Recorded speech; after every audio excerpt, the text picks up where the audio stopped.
Sasa ndugu zangu, nataka nisimulie kabla ya kuumbwa kwa mwanadamu. Aliulizwa swali Bwana Mtume sallallahu alaihi wasallam, kulikuwa na nini kabla hajaumba Mwenyezi Mungu mbingu na ardhi? Bali mmoja alimuuliza, ya Rasulullah, aina kana rabbuna qabla an yakhluqa as-samawati wal ardh? Tazama hili swali ambalo wengi tunajiuliza, kumbe Mtume aliwahi kuulizwa na sahaba zake. Hadith sahih anasimulia Imam Ahmad ibn Hanbal, anasema watu wa Yemen, na yuko bwana mmoja pia aliwahi kumuuliza, ya Rasulullah, ewe Mtume, aina kana rabbuna qabla an yakhluqa as-samawati wal ardh? Mola wetu alikuwa wapi kabla ya kuumba mbingu na ardhi? Alikuwa wapi? Na ni juu ya mwalimu kusherehesha yale anayoulizwa na wanafunzi wake kwa njia nzuri. Anataka kujua. Sasa ukinyanyua shingo unaona mbingu na ardhi iko chini yako na miti na kila kitu, na tunaambiwa Mwenyezi Mungu yuko katika ufalme wake, na tukiomba tunaelekeza mikono yetu huko mbinguni, tukiashiria kwamba Mungu yuko huko, na tukiashiria kwamba Mwenyezi Mungu Subhanahu wa Ta'ala yuko katika aliyaihi wa adhamati. Japokuwa elimu ya tauhid na kuambia hakuna mahali ambapo Mwenyezi Mungu yuko specific kwamba Mungu yuko hapa, yuko kila mahali, Allah yupo. Sasa swali linakuja, aina kana Allahu qabla an yakhluqa as-samawati wal ardh? Alikuwa wapi kabla ya kuumba mbingu na ardhi? Alikuwa wapi? Ni masala hatari. Mtume akasema kana Allah, alikuwepo Mwenyezi Mungu, walam yakun ma'ahu ghayruhu, na hakuwa pamoja naye yeyote mwingine, alikuwa Allah tu subhanahu. Allah, akili unaona kama inapata haiba, inaogopa. Mahala popote unapokuwa unasikia mambo ya kuogofya au haiba, akili na ngozi inasisimka. Kana Allah walam yakun ma'ahu ghayru, Mungu alikuwepo na hakukuwa na kitu chochote pamoja naye. Hii hadithi sahihi. Tena maelezo mengine ya hadithi inasema kana fi faragh, Mwenyezi Mungu alikuwa mahali ambapo ni nafasi tu, laisa fawqahu hawa, yani fawqahu hawa wama tahtahu hawa, ni nafasi juu yake, nafasi chini yake, hakuna sehemu yoyote iliyomkusanya. Hivi ndivyo ilivyokuwa mwanzo. Kisha nasemaje? Thumma khalaqa al-arsha fakana arshuhu ala al-ma, kisha baadaye Mungu akaumba arshi. Arshi ni kiti cha enzi cha Allah subhanahu wa ta'ala, kikawepo katika maji. Sasa hadithi hii inaonyesha kitu cha kwanza kilichoumbwa ni arshi ya Mwenyezi Mungu subhanahu wa ta'ala. Hapo hakuna ardhi, hapo hakuna mbingu, hapo hakuna majini, hakuna malaika, hakuna watu, yuko mwenyewe subhanahu wa ta'ala jalla jalal. Sikilize vizuri historia yetu hii, uone tulikotoka ni mbali sana. Ulama at-tauhid wanasema kana Allahu wala makan qabla an yakhluqa al-makan, Mwenyezi Mungu alikuwepo kabla kuwepo mahali, yeye yupo. Na tena alima makan wa alima ma yakun, anajua Mwenyezi Mungu yaliokuwepo na yatakayokuwepo baadaye. Wa alima ma la yakun, na anajua yale ambayo hayatokuwepo. Hii sifa yake kwamba la awwala la wala akhira la, hana mwanzo Mwenyezi Mungu, hana mwanzo wa kwamba ndo ilianza hivi ikatokezea ndo akawepo Allah. Hana mwanzo wala hana mwisho, yupo azali al-azal. Subhanallah, alipoumba arshi akaumba baada ya arshi kalamu. Na katika hadithi nyingine inaonyesha kwamba miongoni mwa viumbe vingine vya ulimwenguni sasa, cha kwanza kilichoumbwa na Allah ni kalamu. Hii kalamu tunayoandikia ina historia kubwa sana. Ndio maana Mwenyezi Mungu ameiapia katika suratul Qalam, akasema nun wal qalami wama yasturun ma anta bi ni'mati rabbika bimajnun. Hiyo kalamu hiyo, ifikirie kalamu inafanya mambo mangapi makubwa. Ukihitajia mikataba, ukihitajia kusaini voucher zako, ukihitajia kuandikia mambo ya faida, ukihitajia ulimwengu wote kuufanyia saitara na sahwa na thaura, itahitajika kalamu mahala popote. Wewe safiri bila ya kalamu, uone umuhimu wake, utakuwa unaazima kwa yule na yule na yule. Je, kama wote hawana kalamu? Je, kama isingeumbwa? Basi Allah anasema hii kalamu ni kiumbe muhimu sana, kimeumbwa mwanzo. Bwana Mtume sallallahu alaihi wasallam katika hadithi anawashereheshea wale waliomuuliza kwamba alikuwa wapi Mwenyezi Mungu kabla ya kuumba mbingu na ardhi.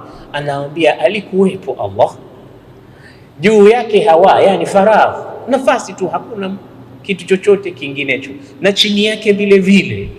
Tena akaumba baada ya hapo arshi ikawa, lakini kuumba hiyo arshi kabla ya kuumba wakana, katumia neno Mtume, wakana arshuhu ala alma, na arshi yake ilikuwa katika maji. Thumma khalaqa alqalam, kisha ikaumbwa kalamu. Faqala lahu uktub, Mungu alipoiumba kalamu akaiambia haya, andika.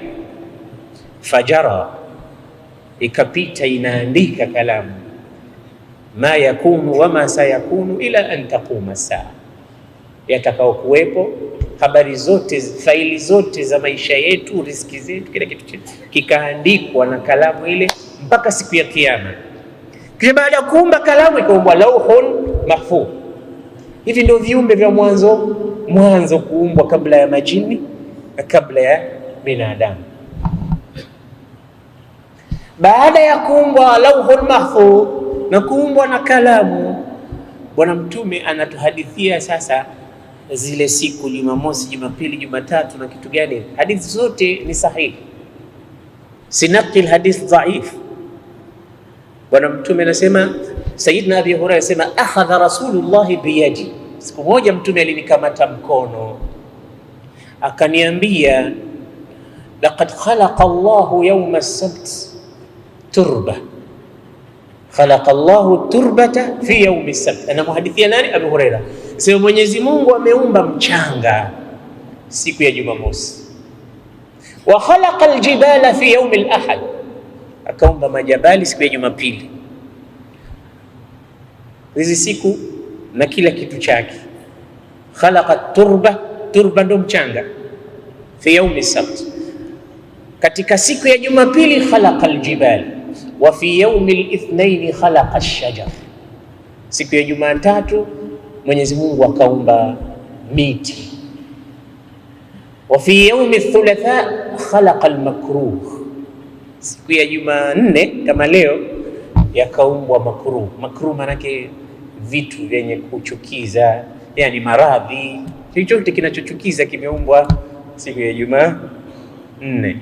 Hata madeni kama yanachukiza, kila kitu kichukiza, viroboto, kunguni, chawa, zote hivi yaumil ath-thulatha. Wa khalaqa fi yaumil arbi'a an-nur, siku ya Jumatano Mwenyezi Mungu akaumba nur. Wa fi yaumil khamis batha fihi ad-dawab, siku ya Alhamisi vikaenezwa vile viumbe vilivyoumbwa. Wa fi yaumil jum'a ba'da asri yaumil jum'a khuliqa Adam, siku ya Ijumaa baada ya alasiri, akhir saa, ndio akaumbwa Mtume Adam, ambaye ni baba yetu sisi sote. Ni babangu mimi ninayezungumza na wewe unayenisikiliza na wale wengine wote. Hivi hakuna haja ya kujua baba yetu anatoka wapi, ilikuwa kuaje, Ndio maana umuhimu wa hivi visa vya mitume unakupeleka wewe katika asili yako, na mtu anapojijua hawi limbukeni, kwa sababu anajua mipaka yake, anajua material aliyoumbiwa nini. Hawezi akasimama akamwambia wenzake nitakutaifisha wewe unanijua mie nani, kwa sababu yeye anajijua.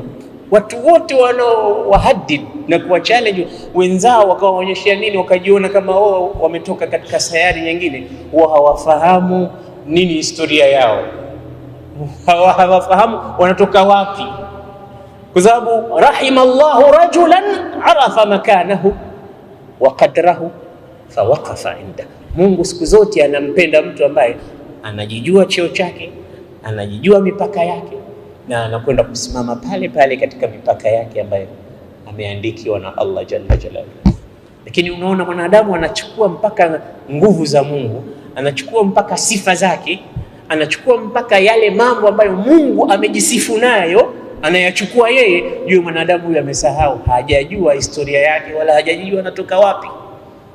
Ni sawa sawa na yule mshairi wa Lebanon aliposema ataitu walakinnani lastu adri min aina ataitu wa basurtu amami tariqan famashaitu. Nimekuja lakini sijui inatoka wapi, nimeona tu, nimejionea tu mbele yangu kuna njia, mimi nikakamata. Kaifa, niliona vipi? Lastu adri, sijui. Walimadha lastu adri, na kwa nini sijui? Lastu adri, pia sijui kwa nini sijui. Kuna mtu anaishi hajui, na ukimuuliza hajui kwa nini, pia hajui kwa nini hajui kwa nini. Basi binadamu anatakiwa ajue, kwa sababu kitu cha kwanza Allah anasema fa'lam, jua, tambua, kuwa na elimu. Na kuwa na elimu muhimu ni kujijua wewe unatoka wapi na umekuja hapa kufanya nini na kwa lengo gani. Hizi zote ni bidayatul khalq, ni mwanzo wa maumbaji ya Allah. Ndo baadaye tukaona khalaqal arda fi yawmayn wa alqa fiha rawasi wa qaddara aqwataha. Tunasoma katika Qur'ani akaumba ardhi, akaumba majabali, akayaeka majabali katika ardhi, ikawa nini na bihar na kila kitu. Hivi vitu vikaumbwa, baadaye wakaumbwa malaika. Malaika wakaumbwa kutokamana na material ya nur, na kabla ya kuumbwa binadamu ameumbwa jini. Na maana majini waliumbwa kabla yetu sisi, wao walikuja mbele. Na kwa hakika majini walikuwa wanaishi katika ardhi hii kabla ya wanadamu. Wao ndo wakazi wa mwanzo ambao Mwenyezi Mungu aliwaeka katika kaukab al-ardhiya, wakatumwa wafanye ibada. Lakini wao hawakufanya ibada, walizusha vurugu na ufisadi, wakauana, wakapigana. Fa arsala Allahu ilayhim junudan min almalaika, Mwenyezi Mungu akawatumia majeshi ya malaika. Fataraduhum wa qataluhum ila jazairi albihar. Hadithi ya Mtume inasema majini walikuja kupata adhabu ya kupigwa vita na malaika, wakafukuzwa mpaka katika visiwa, katika fukwe za bahari. Mpaka leo sehemu hizo ndo sehemu kuu ambazo majini wanapenda kuishi mpaka leo. Na hadithi ya Mtume inaeleza wazi kwamba Ibilisi ana kiti chake baharini. Hawa watu wake wanaokuja huku kutupoteza sisi, baadaye wanapeleka takrir, report huko kwa bwana wao waliokuwa juu ya kiti chake kule. Leo nimempoteza fulani, leo nimempoteza fulani. Kila mmoja anapeleka hasilatul yawm au hasadil yawm, report ya siku hii. Sasa majini japokuwa huku wanafika tuliko sisi na sehemu nyingine, lakini makanu raisi, mahala pakubwa ambapo wanapenda kuishi katika bahari, katika visiwa, katika fukwe za bahari, kwa sababu walifukuzwa katika ardhi na malaika baada ya kuzusha ufisadi na kumaasi Mwenyezi Mungu, wakaenda katika shawatiul bihar. Kwa hiyo inaonyesha wazi kwamba malaika na majini wao waliumbwa kabla yetu sisi. Kwa hadithi tuliyoitanguliza kwamba siku ya Jumamosi Mwenyezi Mungu ameumba mchanga, Jumapili akaumba majabali, Jumatatu akaumba nini? Akaumba Jumatatu akaumba miti, siku ya Jumanne akaumba viroboto, yani vitu vya kuchukiza, na siku ya Jumatano ikaumbwa nuru. siku ya Alhamisi wakaenezwa viumbe, batha fiha dawaban, ad-dawab kila kiumbe akaenezwa katika ardhi. Siku ya Alhamisi wakaenezwa viumbe, na siku ya Ijumaa akaumbwa mwanadamu, akaumbwa baba yetu Adam. Hadithi nyingi zimezungumza Mtume akisema fadhila ya siku ya Ijumaa, fihi khuliqa Adam, katika hii siku ya Ijumaa ameumbwa Nabii Adam, na kuumbwa kwenyewe ni baada ya alasiri. Na katika hii Ijumaa kuna saa muhimu sana ambayo binadamu akiafikiwa na Allah anapata ijaba katika dua zake. Ndugu zangu, Qur'ani ni wasomee kidogo katika suratul Hijr, baadhi ya aya Mwenyezi Mungu alipotaka kumuumba mwanadamu. A'udhu billahi minash shaitanir rajim. Walaqad khalaqnal insana min salsalin min hama'in masnun wal janna khalaqnahu min qablu min naris samum. Allah hapa anazungumzia kuhusu uumbwaji wetu na material yake. Wa idh qala rabbuka lil malaikati inni khaliqun basharan min salsalin min hama'in masnun fa idha sawaituhu wa nafakhtu fihi min ruhi faqa'u lahu sajidin fasajada al malaikatu kulluhum ajma'un illa iblisa aba an yakuna ma'as sajidin qala ya iblisu ma laka alla takuna ma'as sajidin qala lam akun li asjuda li basharin khalaqtahu min salsalin min hama'in masnun قال فاخرج منها إنك رجيم وإن عليك اللعنة إلى يوم الدين قال رب فأنظرني إلى يوم يبعثون قال إنك من المنظرين قال رب بما أغويتني لأزينن لهم في الأرض ولأغوينهم أجمعين إلا عبادك منهم المخلصين قال هذا صراط علي مستقيم إن عبادي ليس لك عليهم سلطان. Hizi aya ni nzito kwa sababu kuna mmoja amekosa adabu mbele ya Allah ambaye ni Iblis laanatullahi alayhi. Ukiyajua maana ya maneno aliyokuwa anamwambia Mwenyezi Mungu, wallahi hutomtii Iblisi siku zote. Subhanallah, Mwenyezi Mungu alipotaka kumuumba baba yetu Adam alimtuma Sayyidina Jibril akamwambia nenda katika ardhi wa'tini biturba qit'atan min al-ardh uridu an akhluqa minha Adam, nataka kumuumba Adam. Jibril alipofika katika hii ardhi istaadhat al-ardh, ardhi ikajikinga kwa Allah isije ikachukuliwa, kwa sababu huyu mtu anayekwenda kuumbwa atakwenda kufanya mambo ya kufanya mbele ya Allah, atamkosea Allah na pengine Mungu kwa hasira zake atamtupa motoni. Sasa ni mimi ardhi nimetengezwa kutokana na huyu mtu.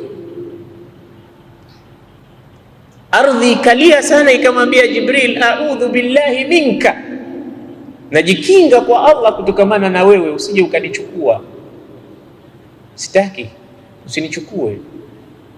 A'udhu billahi minka, najikinga kwa Allah kutokamana nawe.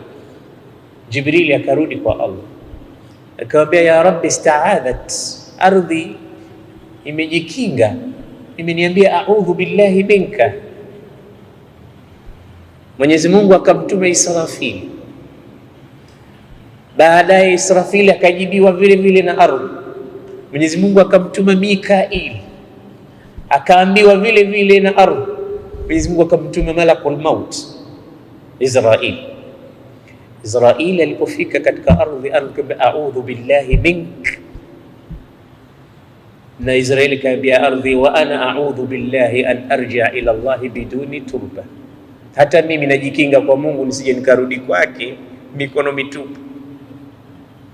Wewe unajikinga kwa Mungu nisije nikakuchukua, na mimi najikinga kwa Mungu nisije nikaenda kwake mikono mitupu. Mungu amenituma alafu niende sifaru liyadai, itakuwaje? Akakataa malakul maut, akachukua ardhi. Tena sio ardhi moja, alichukua kila mahali, sehemu. Hadithi ya Mtume inasema rufi'a ilayhi, Mwenyezi Mungu alipelekewa turba min jamii al-amakin, min shatta al-amakin, katika sehemu mbalimbali za ardhi. Ndio maana wanadamu wamekuja aina mbalimbali. Fajaa minhum al-aswad wal-ahmar was-sahl wal-hazan wal-khabith wat-tayyib. Ndio maana ya ukakuta sisi hatuko sawa. Kuna weupe na weusi na wekundu, kuna waovu na wema, na kuna wengine tabia mbalimbali, mmoja mpole, mmoja mkali, mmoja sahali, mmoja laini. Hii ni according to zile parts za ardhi zilivyochukuliwa na malakul maut. Hapa kachukua hii, hapa kachukua hii, hapa. So waliochukuliwa pale wamekuwa wakali, waliochukuliwa kule wamekuwa wapole, waliochukua kule ni wekundu, waliochukua kule ni weusi. Hizi tabaka zote akapelekewa jalla jalaluhu, kauchukua mchanga. Ni mchanga ule, mchanga ukatiwa maji. Sasa mchanga ukitiwa maji unakuwa tini, ndo fabulla turab fasara tinan. Mchanga wa kawaida unakuwa vumbi, lakini ukitiwa maji unaanza kuitwa kitu kinaitwa twin. Ndio maana ukisoma Qur'ani kila aya utakuta inamsifu mwanadamu alivyoumbwa. Huku utasikia kaumbwa na udongo, kule utasikia mchanga, hapa utasikia hama'in masnun, kule utasikia min salsalin, kila aina na ndo marahil za mchanga ule. Kwa hiyo mchanga ukitiwa maji unakuwa twin, ukishaanza kufinyangwa unaanza kunata, ile kunatanata na kamatana ndio inaitwa tini lazim. Halafu ndio inakuja ikikauka ule mchanga kama wa kutengezea viungu, kikauka ndio inaitwa hama'in masnun, kwa sababu ukigonga hivi inatoa sauti. Sasa na Adam hivyo hivyo marahil, alifika mahali ni timthal, kigongwa hivi inatoa sauti, ndio inaitwa hama'in masnun. Masnun yani musawwar. Sababu Mungu alipoletewa mchanga alimuumba Adam kwa mikono yake miwili. Allah subhanahu wa ta'ala hatumithilishi na mwanadamu. Taba tukisema Mwenyezi Mungu ni vile mwenyewe alivyo. Usema Mungu ana mikono, Mungu ana nini, yaliku bijalali, anajua mwenyewe mikono iko vipi, anajua mwenyewe, sisi hatujui. Na hatujamuona Allah subhanahu wa ta'ala. Kwa hiyo yeye anatuhadithia ndio katika Qur'an, bima khalaqtu biyadai, kwa nini umekataa kusujudia nilichokiumba kwa mikono yangu miwili? Kwa hiyo ule mchanga ulivyoletwa mwenyewe Mwenyezi Mungu subhanahu wa ta'ala akafanya timthal, akafanya shakli, baada ya kutiwa maji ukawa tin, ukafinyangwa, akatengeza sura ya mwanadamu.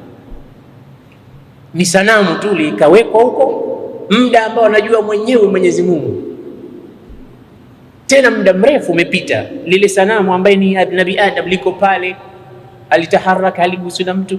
Ndio hii sifa imetajwa katika suratul Dahr, hal ata ala al-insani hinun min ad-dahri lam yakun shay'an madhkura. Kila mmoja anakwenda na shughuli zake, wala hashughuliki ni kitu gani.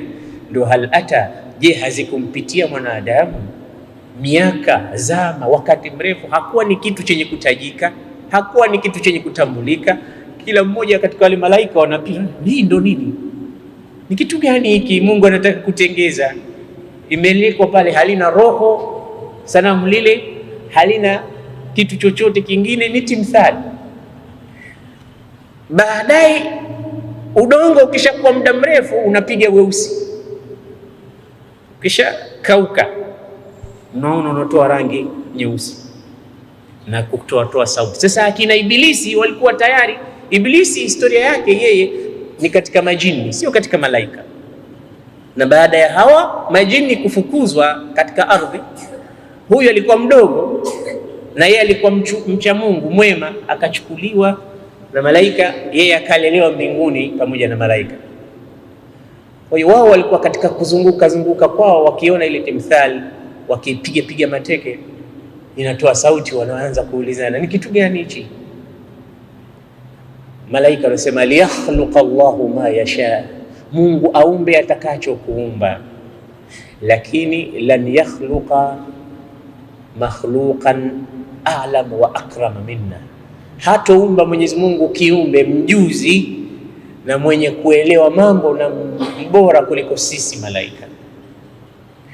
Katika suratul Baqara kumetokea hiwarun hadi as-samawi, ni nzuri sana unaposikia Mungu anazungumza na malaika wake.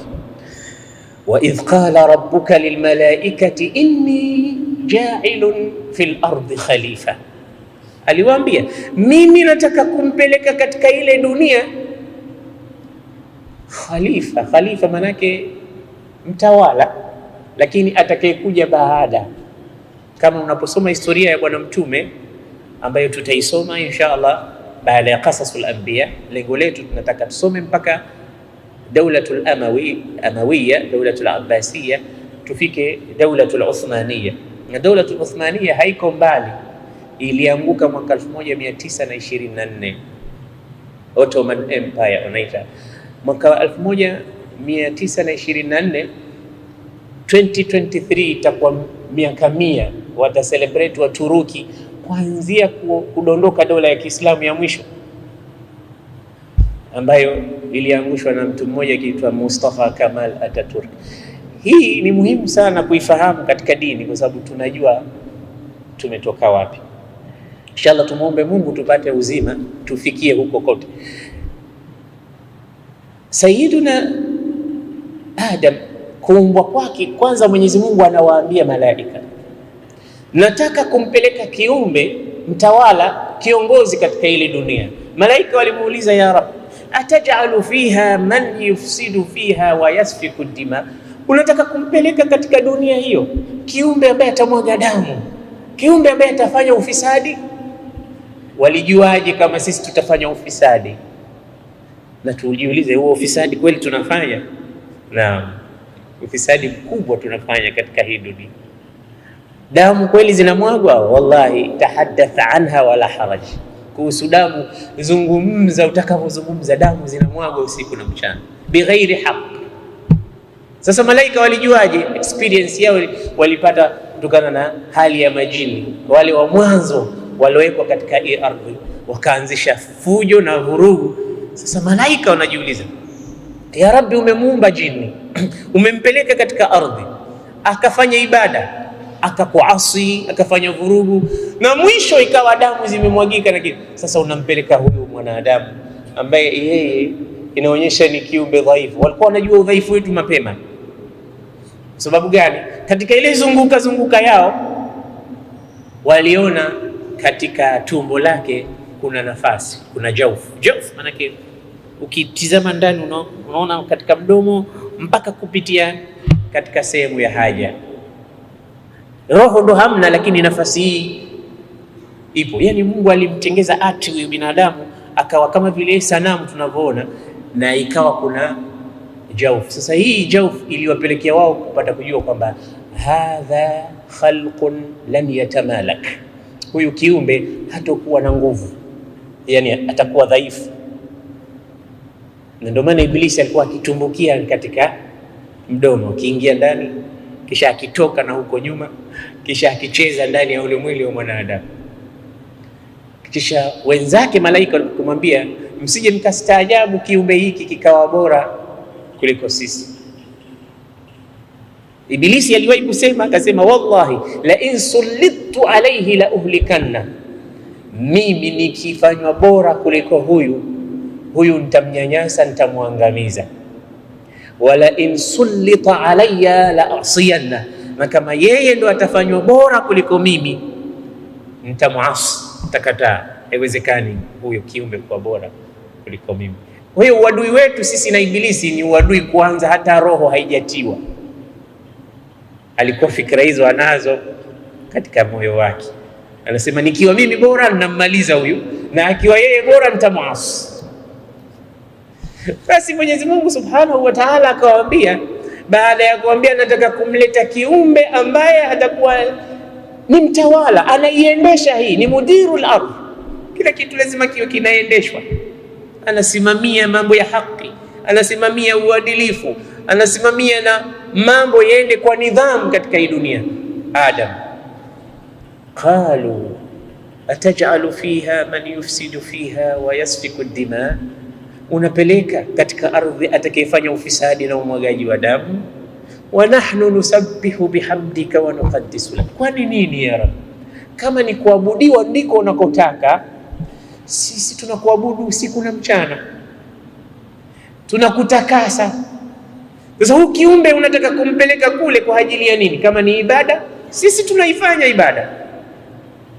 Allah aliwaambiaje? Qala inni a'lamu ma la ta'lamun, ninachokijua mimi nyinyi hamukijui.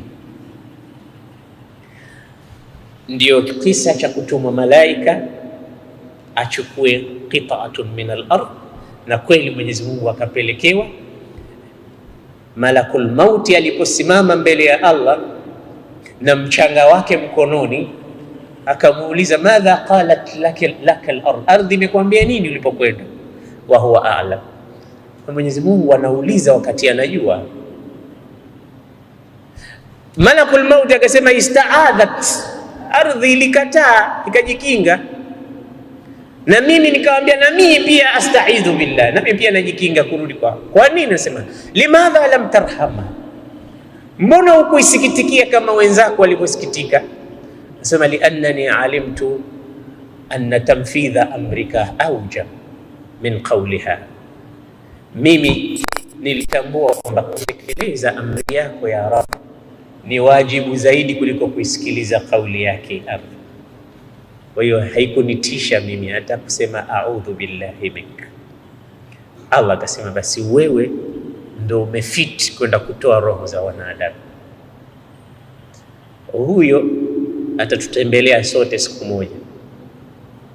Msisahau kwamba huyo ndo amepewa jukumu hilo la kutoa roho zetu. Sijui ni kesho, sijui ni kesho kutwa, lakini atakuja siku moja. Atagonga mlango, ataingia, utamuona. Ya Rabb, tujalie akhiri ya umri wetu tumuone malakul maut katika sura nzuri. Maana ukimwona katika sura nzuri ni bishara kwamba wewe unaondoka vizuri. Ya ayyatuhan nafsul mutmainna irji'i ila rabbiki radiyatan mardiyah fadkhuli fi ibadi wadkhuli jannati. Mungu anasema utakapoambiwa maneno haya, wewe minal faizin, ewe roho nzuri, toka kwa sahali na Mungu ameradhi, amekuwa radhi nawe. Kwa hiyo wewe ndio utakayekuwa malakun muwakkalun biqabdi arwahi alibad, malaika ambaye umewakilishwa kuzitoa zile roho za waja. Maana Mwenyezi Mungu ana ile system kwamba rajulul munasib fi almakan almunasib au rajul munasib fi almakan almunasib, mtu afaaye katika zoezi lifaalo. Hii ni utaratibu ambao kila mahali lazima uwepo, sio kila mtu tu anapewa kazi. Mbona hakumwambia Jibril wewe ndio utatoa roho za watu wote, wakati Jibril ndio malaika mwenye nguvu? Bwana Mtume alipomhadithia sahaba kuhadithia umbo la Jibril, anasema Jibril ana 600 janah, ana mbawa 600. Mbawa 600, anasema ma baina janahin ila janahin kama baina as-samai wal ardh, kutoka ubawa mpaka ubawa mwingine ni kama kutoka mbingu mpaka mbingu nyingine, kutoka samai ila samai ukhra. Kwa nini yeye sichukue roho hizo? Na vile vile wewe ukitaka mambo yako yaende, kila mmoja mpime anaweza kufanya jukumu gani. mpime, anaweza. Na hivi ndivyo alivyofanya Mtume Muhammad sallallahu alaihi wasallam. Siku alipo wakusanya masahaba akawauliza, tufanye nini ili tuitane katika swala kabla ya adhan? Mmoja akasema tugonge kengele, wengine akasema la, ni kujifananisha na Nasara, wengine akasema tuwashe moto, la, ni sawa sawa na kujifananisha na Majusi. Tufanyeje? Watu wakaondoka pale, hawakupata suluhisho. Usiku mmoja aliota ndoto. Ile ndoto alimuona mtu anauza kengele. Akamwambia niuzie mimi. Akamuuliza unaitaka ya nini? Ndani ya usingizi. Akamwambia tunaitaka tugonge kwa ajili ya kuitana katika sala. Akamwambia nitakufundisha maneno mazuri kuliko kengele. Maneno gani? Akamwambia sema Allahu akbar, Allahu akbar, Allahu akbar, mpaka mwisho wa adhan. Akazindukana alfajiri, akaenda kwa Mtume. Akamwambia Rasulullah, nimeota usingizini yupo mtu anauza kengele. Nilipomwambia niuzie, akaniuliza kwa nini? Nikamwambia kwa ajili ya kuitana katika sala. Akanifundisha maneno haya. Mtume akasema innaha la ru'ya haqq, hiyo ndoto uliyoiota ni ndoto ya kweli. Sasa ilikuwa mafurudhi amwambie yule mtu, wewe ndio utakuwa muadhini maneno haya, lakini alimwambia qum allimha bilalan innahu anda minka saw, kamfundishe yule pale Bilal maneno hayo. Akuambiwa yeye aliyoyaota, kapewa mtu mwingine Bilal ibn Rabah, na mpaka leo amepata sharaf baina ya watu walikuwa wamemzunguka Mtume. Utakuta watu mbalimbali, Makuraishi walikuwepo, Mafursi walikuwepo, watu kutoka Asia walikuwepo, na watu kutoka Afrika walikuwepo. Mungu alimchagulia bwana Mtume watu wa kumzunguka, na sisi kutoka Afrika ilikuwa ni watu ambao tulichaguliwa kwa ajili ya kupeperusha bendera ya la ilaha illa Allah Muhammadur Rasulullah katika manabir. Allahu akbar, Allahu akbar, muadhdhinu Rasulillah sallallahu. Hatuwezi kwenda kusali kabla hajapeperusha bendera hiyo Sayyiduna Bilal. Sharaf kubwa mno, kubwa. Kuna watu wengine wasema mbona hakuna mtume hata mmoja Mwafrika? Ni watu wengi wanauliza swali, na maana yeye anataka wawepo mitume wa Afrika, lakini usikie mitume walikuwa wengi mabani Israeli, wengine walikuwa Waarabu, lakini usikii mtume wa Afrika mmoja. Anauliza, na ili swali ni sualul qadim, kwamba anataka kusema labda Mungu amewasahau hao Afrika. Mungu atapata faida gani kwa wasahau watu fulani? Na kwa nini unasema umesahauliwa? Na kwa nini wewe utatala katika society uone kwamba hili jambo hili naona kama kuna matatizo fulani? Kwa nini nakuja fikra kama hizo? Subhanallah, Sayyiduna Muhammad sallallahu alaihi wasallam alitufundisha katika mtiririko wa mafunzo. Qur'an inasema wala tatamannau ma faddala Allahu ba'dakum ala ba'd. Muislamu asiwe na tabia ya kutaka kitu ambacho Mungu amempa mwenzake. Hizi sio katika tabia za Kiislamu, kwamba kwa nini mimi sikupata kitu fulani, kwa nini mimi sijapata kitu fulani. Usiwe na tabia ya kutamani kile alichopewa mwenzako.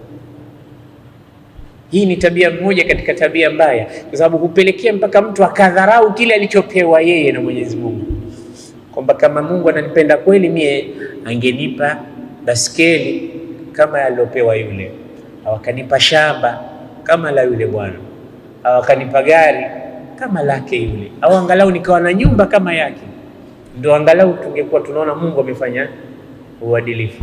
Hii tunatupeleka mahali pabaya. Na wewe unajua kipi alichokupa Mwenyezi Mungu? Umehesabu yote neema alizokupa Allah mpaka ukafika mahali ukaona kwamba kuna baadhi ya vitu umenyimwa? Halafu Mtume alitufundisha kwamba kupewa vile vile sio dalili ya kupendwa, wala kunyimwa sio dalili ya kuchukiwa. Halafu pia katika mazingira mengine ndio wanachuoni hekima sema a'taka faharamak, haramaka fa'ataka. Unaweza kuona mtu amepewa kumbe ndo amenyimwa, na unaweza kuona mtu amenyimwa kumbe ndo amepewa. Hii ni falsafa. Vipi maneno haya? Uchambuzi wake unataka darsa kamili. Kwa sababu gani? Unawezekana mtu ukaonekana wewe umepewa aina mambo mbalimbali mpaka watu wote wanakuhusudu, kama alivyopewa Qarun. Qarun si amepewa, inna Qaruna kana min qaumi Musa fabagha alayhi. Alipewa nini? wa atainahu min alkunuzi ma inna mafatihahu latanubu bil usbati ulil quwwa. Tulimpa mpaka zile funguo zake zinabebwa na watu, zinalemea kama vile wamebeba magunia wanaobeba funguo za Qarun. Kumbe ni funguo tu. Kama funguo zinalemea kwa watu 40, je, mali zake zitakuwaje? Wewe huyu kapewa, lakini kumbe ndo alonyimwa. Alinyimwa Qarun kivipi? Fakhasafna bihi wa bidarihi al-ard, tulimdidimiza tukamwangamiza mpaka ikawa nywele yake ya utosini haionekani, chini chini chini, kila siku anadidimia, kwa sababu Mungu alimpa lakini kumbe amemnyima. Na kuna watu wengine wanaonekana wao wamenyimwa kumbe ndo wamepewa. Kwa hiyo hesabu kwa Mungu hazipo hivyo. Hesabu kwa Mungu hazipo kwamba mbona sisi hakutupa kitu fulani, kwa hiyo sisi tumenyimwa au tumenyanyaswa au tumekuwa tumeonekana ni useless people. Hakuna. Fa amma al-insanu idha mabtalahu rabbuhu fa akramahu wa na'ama fayaqulu rabbi akraman wa amma idha mabtalahu faqadara alayhi rizqahu fayaqulu rabbi ahanan. Kalla, sivyo hivyo. Mtu akipewa aseme napendwa, au akinyimwa aseme nachukiwa. Sivyo hivyo, hisabu ziko vingine kabisa. Basi ndugu zangu, Sayyiduna Bilal akaambiwa wewe ndio utakayekuwa muadhini,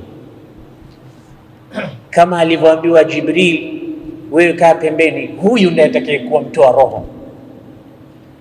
Kwa sababu huyu anafiti katika zoezi hilo la kutoa roho.